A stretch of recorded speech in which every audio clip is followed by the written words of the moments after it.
Welcome back, YouTube. It's the Jack Crypto Guy bringing you a time-sensitive update. Now, I kind of touched on this earlier, but we had a massive pump earlier with Bitcoin hitting $114,000, and I told you guys not to FOMO into this because what generally happens is the market likes to surprise you with like either bad or good news, and you don't want to FOMO in when you see like the top thinking that you missed it because typically speaking, they always, run it back and they bring the price back down to where basically the whole run started, right?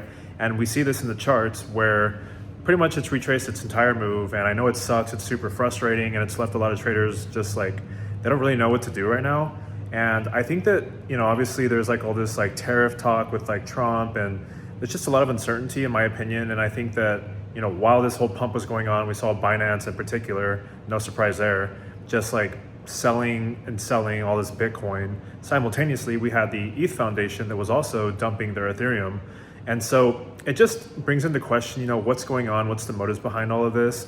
And, it just, not a lot of this makes any kind of sense. And I think if you're somebody of the opinion that, we're gonna see liquidity flow into the market, which I am of the opinion of, I don't really think that the 4-year cycle is going to end anytime soon. I think that there's obviously a little bit of a lag, and I think that there's some uncertainty, but I think once we get these like tariffs ironed out, we get the liquidity kind of flowing back.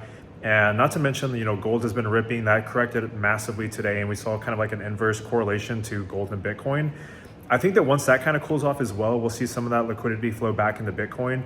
But this is not a time to basically take on a lot of risk and just like go crazy. It's also not a time to just like panic and just like sell everything. Now, obviously, if you're somebody that maybe took on a lot of risk, maybe you took out like loans to buy like altcoins and stuff like that, then maybe you want to consider your plan a little bit differently, because that's going to put you at a lot more risk if the market does actually correct and it goes down into this like, maybe like a mini bear market or something like that. So you always need to make the best decision for you specifically, because, everybody has a different plan.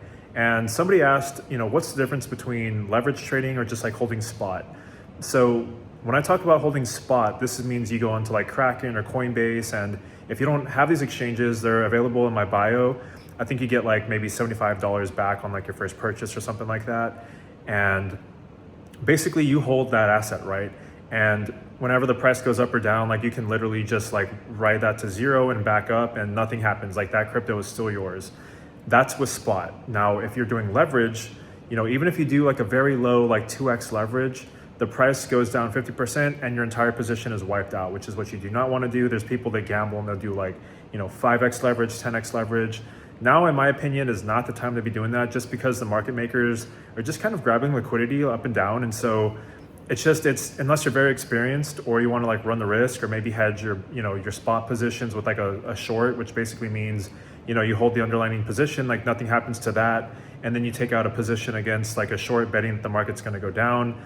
Some people tend to do this, but that takes a little bit more skill in my opinion. And it's just a lot of stress in my personal, just in my opinion, right?